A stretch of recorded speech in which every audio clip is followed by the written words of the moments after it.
Fala galera, fazer algumas atualizações sobre o que está acontecendo no mundo da bike. Volta Valenciana, o encerramento, o último, quer dizer, o último não, mas o fechamento da volta de San Juan com a perspectiva do Chamorro. Fala Samuca, como tínhamos falado naquela quinta etapa da volta de San Juan, a etapa do Colorado, só tinha aquela etapa para resolver a classificação geral.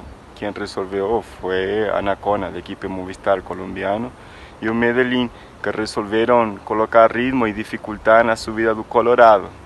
Então, a classificação geral ficou do jeito que chegou na quinta etapa, ficou até o último dia na classificação geral. Nós, com os atletas da seleção brasileira, tivemos alguma dificuldade, mas sempre procurando alternativa, tratando de mostrar a nova cara da seleção brasileira.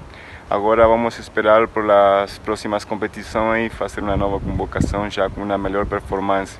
Que nós aqui no Brasil, em novembro, dezembro, na época difícil, já que nós aqui no Brasil temos um calendário muito curto, então, e pouca competição, bastante competição de domingo, mas o que realmente precisamos é de mais volta, corrida de etapas, para ter uma boa performance e ter tipo um planejamento de competição, de calendário de corrida e atingir os picos de performance nas voltas importantes como a volta de San Juan. Temos muitos atletas bons no Brasil, temos material humano, só falta competição e planejamento de treinamentos e corrida, que estamos trabalhando para isso acontecer com uma nova geração, com uma categoria até de 18 a 25 anos e alguns corredores elite com mais experiência para capitanear essa seleção dentro do pelotão, de um pelotão de ciclistas. Meu áudio está uma bosta, como você poderá ver, não consigo arrumar, acho que já está na hora de trocar de aparelho de celular. Hoje estou em um escritório diferente, um pouquinho aqui no Pico do Jaraguá, assim que quando você vir para São Paulo está convidado. Bom, como o Chamorro disse, está sendo um trabalho que está começando agora, uma nova fase da seleção brasileira de ciclismo. O que a gente pode fazer é torcer para que tudo dê certo. E uma coisa super importante que ele disse: nós não temos um calendário de competição interno que reflita a preparação necessária para ir para o exterior e ter uma boa participação. Então a gente precisa ter mais competições que tenham a ver com o que acontece lá fora. Eu lembro muito bem o Avancini falando, eu falei assim, qual que é a principal dificuldade do ciclista sair do Brasil como profissional e ter um bom resultado como profissional fora? Ele falou assim, porque as competições no Brasil elas não são técnicas, não existe cross country, só existe estradão. Daí o cara é campeão brasileiro aqui, mas quando vai pro cross country lá fora, não tem condições de competir. Isso está mudando, não está mudando no ciclismo, nós não temos grandes voltas acontecendo de forma sucessiva, mas é um começo. Então, Chamorro, obrigado, boa sorte aí no projeto, e o que a gente pode fazer é torcer e tentar divulgar o trabalho de vocês. Falando da Volta Valenciana, que está acontecendo na Espanha, primeira etapa, contra-relógio, um prólogo, né? Contra-relógio curto, com final na montanha, final técnico. O Boassenhagen, Edvald Boassenhagen, o cara faturou a etapa, impressionante. A Dimension Data está com as bikes BMC agora, né? Porque tinha a equipe BMC que virou CCC, então a BMC ela passou a equipar as bikes Dimension Data, e a Cervelo, que era da Dimension Data, foi para onde, hein? Eu não sei para onde eles foram, mas enfim, o Edvald Boassenhagen faturou o contrarrelógio. O que eu fiquei impressionado é o seguinte: o Tony Martin, que já foi campeão mundial de contrarrelógio, há um bom tempo ele não consegue ter uma performance excepcional no contrarrelógio. Esse contrarrelógio de fato não era o que favorecia as características dele, mas é engraçado, né?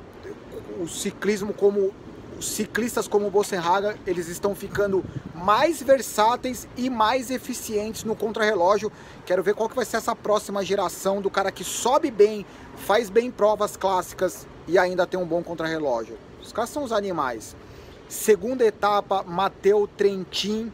Scott Michelto está se tornando uma equipe. Toda a prova clássica de uma semana, grande volta, os caras estão presentes. Eles têm feito um trabalho de médio e longo prazo e tem sido muito bacana.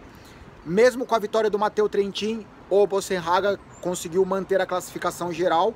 Na terceira etapa, hoje, vitória Greg Van Avermaet, correndo pela CCC.